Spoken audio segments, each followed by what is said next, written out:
On a juste tellement de mal à réaliser ce que ça veut dire de vivre dans un pays où c'est illégal de lire la Bible, où c'est illégal de prier, où on risque sa vie littéralement en disant à quelqu'un qu'on est chrétien, en parlant publiquement de sa foi. On a vraiment du mal à réaliser ça et pourtant c'est ce que vivent plein de nos frères et sœurs dans le monde. Aujourd'hui les amis, on parle des chrétiens persécutés parce que Porte Ouverte vient de sortir l'index mondial de persécution.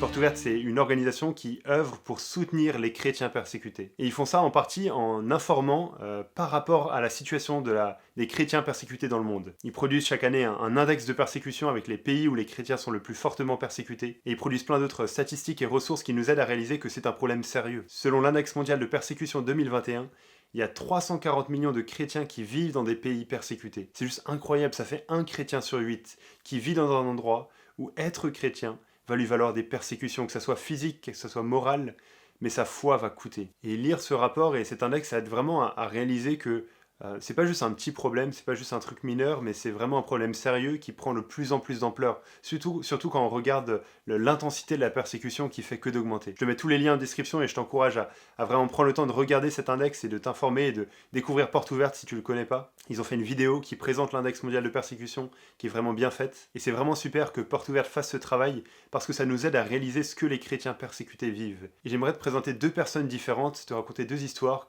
des personnes que j'ai rencontrées ces dernières années dans deux pays différents. Et je ne vais pas donner trop de détails, mais pour te montrer un peu ce que les chrétiens persécutés vivent. La première personne, c'était un gars de 50 ans, plus ou moins, je dirais, qui vivait dans une région fortement musulmane et où justement devenir chrétien était vraiment quelque chose qui allait coûter et qui allait valoir la persécution. Et ce gars-là, il est devenu chrétien. Je pense que, si je me souviens bien, c'était en lisant la Bible. Il est devenu disciple de Jésus, il était tombé sur la Bible, il s'était mis à lire, et puis le Seigneur avait touché son cœur, il avait cru en Jésus, et il était devenu disciple de Jésus. Et ça avait entraîné tellement de problèmes et de persécutions dans sa vie. C'est tellement loin des discours qui disent « crois en Jésus et tout va aller bien ». Non, en fait, pour lui, il a cru en Jésus, et tout est allé mal.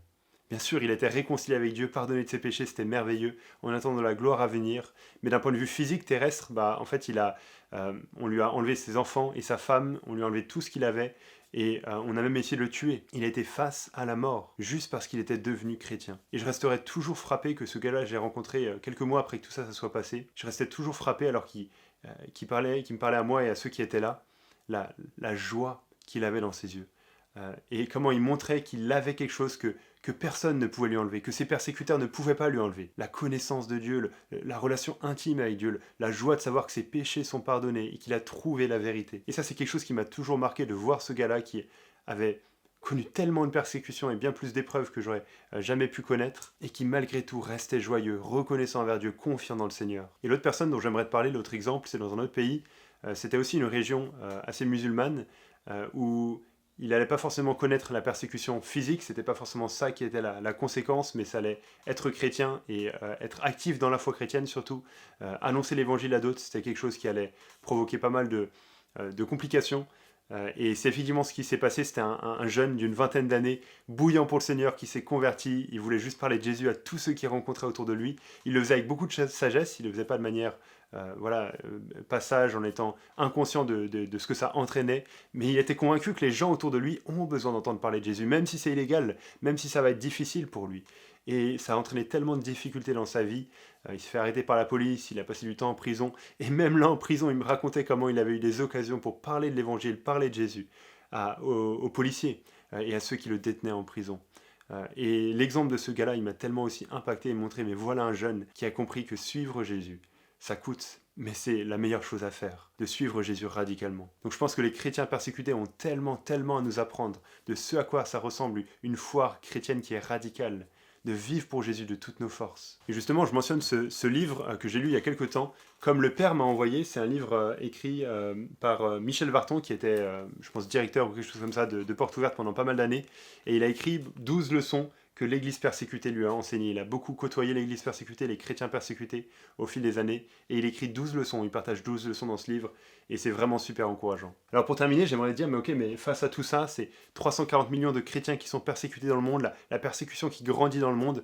Qu'est-ce que nous on peut faire? Qu'est-ce que toi, qu'est-ce que moi on peut faire pour faire changer tout cela, pour agir par rapport à tout ça? Déjà, c'est excellent de pouvoir se renseigner par rapport à Porte Ouverte, à ce qu'ils proposent, de s'abonner à la newsletter, de lire les nouvelles qu'ils envoient, de prier pour les sujets de prière qu'ils mentionnent, de les soutenir financièrement, de faire tout ce que tu peux pour soutenir leur ministère et les encourager. Mais aussi, c'est une excellente chose qu'on vive en ayant conscience de ce qui se passe, en ayant conscience que voilà, nous, on a notre vie qui est assez confortable, il faut reconnaître par rapport à ce que beaucoup d'autres dans le monde vivent. Et ben, n'oublions pas nos frères et sœurs persécutés. Dans le sens, on se plaint là un petit peu ces derniers mois d'être confinés, le Covid, etc., de ne pas pouvoir se réunir en tant qu'Église.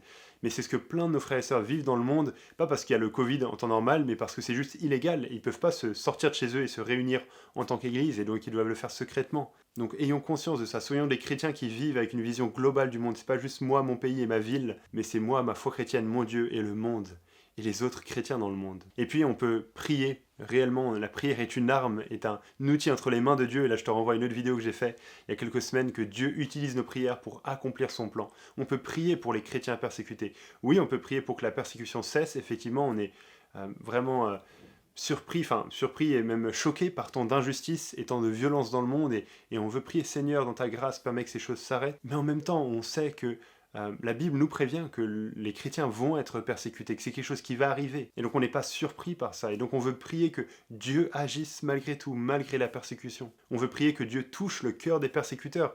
Il y a tellement d'histoires encourageantes de gens qui persécutaient l'Église et qui sont devenus chrétiens. Et on pense bien évidemment à l'apôtre Paul, qui était un persécuteur de chrétiens, qui mettait des chrétiens à mort, qui les mettait en prison, etc., qui approuvait le fait de persécuter la foi chrétienne, et qui a été touché par le Seigneur, qui s'est converti et qui est devenu un des plus grands défenseurs de la foi chrétienne. On veut prier que Dieu continue à accomplir cela encore aujourd'hui. Et on veut prier pour que nos frères et sœurs persécutés tiennent bon, tiennent le coup, restent fidèles au Seigneur, ne renoncent pas à la foi chrétienne, suivent Jésus jusqu'au bout. On veut prier que Dieu continue à faire progresser l'évangile dans ces pays malgré la persécution. Et ce qui est tellement encourageant, et ça ce serait peut-être l'objet d'une autre vidéo, mais ce qui est tellement encourageant, c'est de voir que malgré tout, dans ces pays persécutés, l'évangile continue de progresser. Les persécuteurs n'arrivent pas à arrêter l'Église, à freiner le progrès de l'Évangile. Pourquoi ? Parce que ultimement, c'est l'œuvre de Dieu. Et aucun être humain, et le diable ne pourra pas non plus, arrêter l'œuvre de Dieu, freiner, ralentir l'œuvre de Dieu.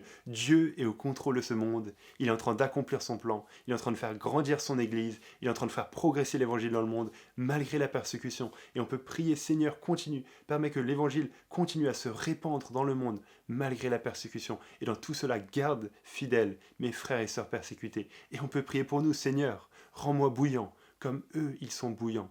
Aide-moi à ne pas me satisfaire d'une foi chrétienne qui est superficielle, qui est fade, et voilà, j'ai mon Jésus le dimanche, et puis j'ai ma vie le reste. Non, que je puisse être un disciple de Jésus authentique et consacré chaque jour de ma vie. Voilà les amis, une vidéo sur les chrétiens persécutés en rapport avec l'index mondial de persécution que Porte Ouverte vient de sortir. Je te mets tous les liens qu'il faut dans la description de la vidéo pour t'intéresser plus au sujet, pour creuser plus. J'avais pas fait de vidéo la semaine dernière parce que c'était un peu plus chargé, mais je reprends le rythme maintenant. Donc les vidéos, c'est tous les vendredis à 17h. J'essaye d'être un peu plus actif aussi sur Instagram, en postant des trucs quasi tous les jours, que ce soit en story, en réel, en IGTV ou d'autres trucs comme ça. Voilà les amis, c'est tout pour cette vidéo. On se retrouve la semaine prochaine. À bientôt.